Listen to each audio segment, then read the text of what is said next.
Hi everyone, CR Gaming here, and today I'm going to talk to you about crashing the desktop in Microsoft Flight Simulator and hopefully how to avoid it. So one of the things that everyone will tell you if you have a crashed desktop is check your community folder. We all have a lot of different planes in here, different add-ons. Sometimes they conflict with each other. So what we want to do, first thing, is back this all up to another folder, fly around in the sim, see if we have any problems. That's one of the most common causes, is just different planes or different add-ons not interacting well with each other. And if you add them back one by one, you can generally find the problem. But many of us continue to have crash to desktop issues even after we check our community folder. In that case, everyone starts to blame Microsoft Flight Simulator. They say it's bad coding, whatever else. They say every other game works fine, must be Microsoft Flight Sim. The truth is, Microsoft Flight Sim is going to stress your computer harder than any other program that you've ever played. So that's why a lot of times it'll uncover hardware issues that other games don't show you. So what I'd recommend you do is download Furmark. This is a benchmarking software that will really stress your computer and give us some diagnostics. Also Core Temp. You can use any temp monitoring software you want. I just recommend Core Temp. When you do download this one though, they do try and get you to install some adware at the same time, so just make sure you look at what you're checking during the install. So we got Furmark and Core Temp. So the first thing you want to do is open up Furmark. There's a couple different options here. What I want to do is run a GPU stress test. That's going to be your graphics card. And a CPU burner. That's going to stress my CPU or processor of the computer.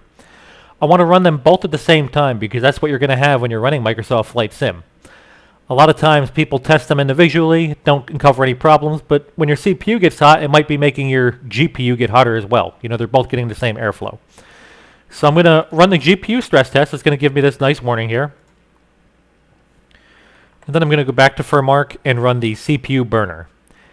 Now, even though Microsoft Flight Simulator will use a full core and all the gigahertz you can give it, it's not necessarily going to use all your cores. So I recommend setting this at 10 threads. That's going to give us a good test for what Microsoft Flight Simulator will actually do. So I'm going to run these two programs for about 2 to 3 hours. This will really give your system a chance to work hard and see what happens. If you get a blue screen of death, or you get temperatures that are crazy, I'll show you how to check the temperatures in a minute, that's a sign that you have a hardware problem and it's not Microsoft Flight Simulator's fault. So we want to target that hardware problem. So I said I'm going to also download Core Temp. So we're going to run that.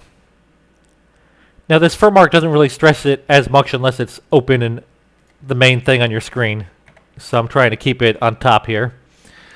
So Core Temp is going to give us our temperatures of our CPU. In most cases, we want to keep those temperatures below 80 degrees. Now, mine says it has a TJ max of 100C. That's a thermal junction max.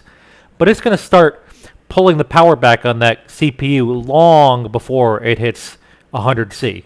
Probably around 80 to 85. So we want to make sure we don't get anywhere near that. So we do want to make sure our temperatures are cool. I have water cooling on my system, an AOI cooler. So most of my temperatures are staying around 70 or less, which is what I would expect and hope for running the sim. If we do get temperatures above 80, this frequency right here is going to start to throttle back. Now every once in a while you're going to see this throttle back from 4900 to maybe 39 to 4500 and then back to 49. As long as it's continuously going back to that 4900 or whatever your system is, it shouldn't be a problem. What you don't want to see is it throttling back continuously, staying at a lower CPU rating, because that's just going to affect how Microsoft Flight Simulator performs. You're going to get frame rate issues, that kind of thing, if your CPU is not working at its best. So right there you saw it went to 4800, then right back up to 49. So at this point I'm not overly concerned, but we're going to keep these programs running for a while. Going back to Furmark, we also want to see our GPU temperatures. So if we hit GPU-Z, this will give you all the information you ever wanted about your GPU. You can update to the latest version, but I haven't. Doesn't really matter too much. First thing we want to look at is the GPU clock. Mine's 1410 megahertz, so anything above that and it's boosting, anything less than that is throttling back. What I want to make sure is that it's not throttling back. Under continuous load, I wouldn't necessarily expect it to be in the boost state, but as long as it's 1410 or above, I'm happy. If I look at my GPU clock, it's 1530, 1515, 1530. So we're at a slight boost, but it's running fine and not throttling back. Next thing we want to look at is the memory clock. We have 1750 here for our memory clock. If I go over to sensors, we're at 1750. So currently my GPU is not throttling back on its own.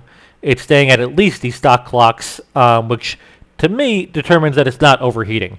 Now we do want to look at the temperatures as well. We have a GPU temperature right here. That is the GPU core. Now the problem with this card that I have right now is a 3060 Ti, a very popular card. It does not have a memory temp. We do have this hotspot temp, which shows the hottest spot on my GPU chip, but that's not really going to tell us what we need. This GPU temp is a very good start. If this is in the 80s or 90s, it's going to be throttling back. It's going to be showing that we have a problem. Mine's staying below 70C, so we're more than fine there. But I don't know my memory temp. The memory could still be causing a problem just because if the memory heats up too much, you're going to get corrupted issues. A lot of times if you get that error that your GPU is overclocked or something's wrong with your GPU, if you get that error, it's almost always memory temperature is the issue there. Now, unfortunately, if a 3060 Ti like me, you can't see your memory temperature, so I would recommend getting the manufacturer of that card involved, whether it be Gigabyte or Asus or wherever you got the card from. Generally, that would be something you could set up an RMA for, because most likely there's a problem with the memory if you're getting that error. But right now, everything I can see on the card, it's looking like everything's good to go. My fans aren't even maxed out, so the card is thinking we're fine on temps, no big deal. You do want to make sure that this is the case, though. A lot of times, if you have a radiator in the front of your computer, depending on the setup you have and the airflow, you could be not getting enough airflow to your card, and these temperatures will be much, much hotter, and of course, cause crashes when they overheat. So that's just something to look for. We also do want to keep an eye on this after 2 to 3 hours, make sure it doesn't change, just because we do want to make sure all of this is being stressed in the same way that you would be stressing it when you play Microsoft Flight Sim. Another reason that we're running both of these tests at the same time, the CPU and GPU, is we want to make sure your power supply can handle it. So we're stressing both of them at the same time.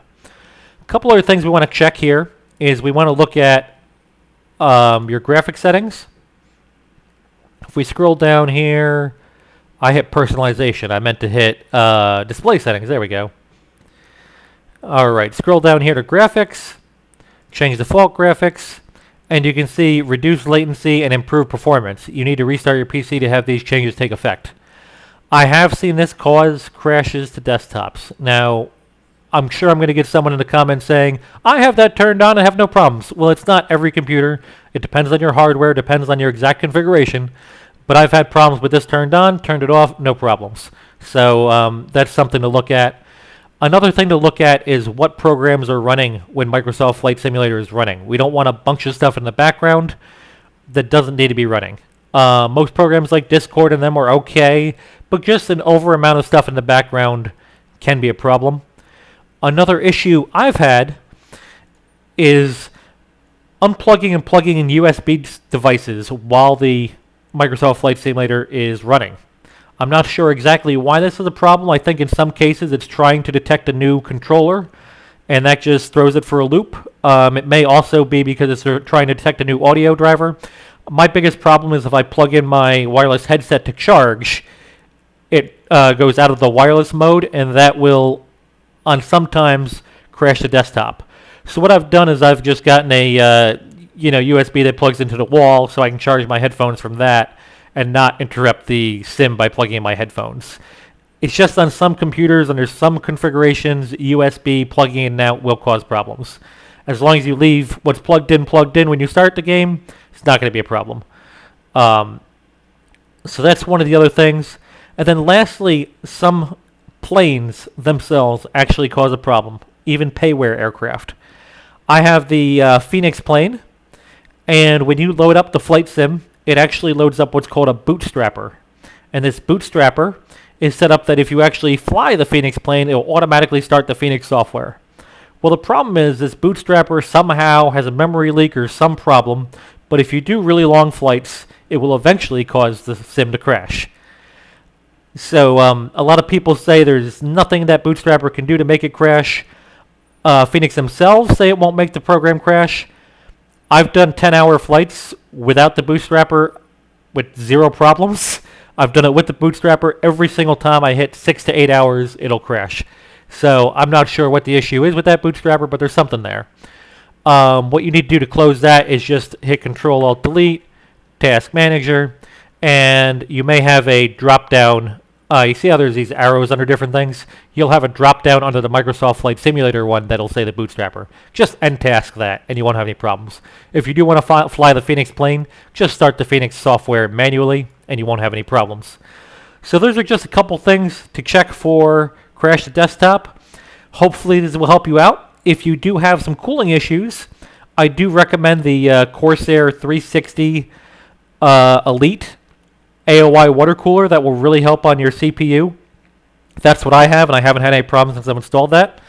Any water cooler will do that's from a name brand and a respectable, brand. So that can be something to help if you are still using air cooling on your CPU. In some cases, if you have enough airflow, that's fine. But if you're finding your temperatures are too high, that's something that needs to be looked at from the hardware side. Another thing I've seen, especially on pre-built computers, is not using enough thermal paste. Thermal paste is what's in between the actual cooler and the CPU.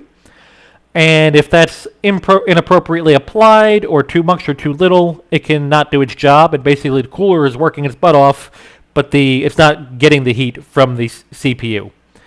Another problem, and I've seen this on pre-built computers a few times, unfortunately, is the plastic protector that would sit on the bottom of the CPU cooler so it doesn't get damaged in shipping is left on when they put it onto the CPU. So there's literally a piece of plastic in between the CPU and the cooler. So of course that's not going to work very well. These are all things to look at if you do have high CPU temperatures. If you have high GPU temperatures, it's all about improving airflow. Make sure your fans are at 100%. Make sure that there's nothing blocking the airflow to your CPU. And if it's still overheating, you may want to check in with that manufacturer and see if you can get that RMA'd if there's a fan problem. You really want to make sure your case has a lot of good airflow going towards your GPU to make sure that doesn't overheat. So hopefully these things help you out. Feel free to comment, and if you have any questions, feel free to ask. Thanks for watching.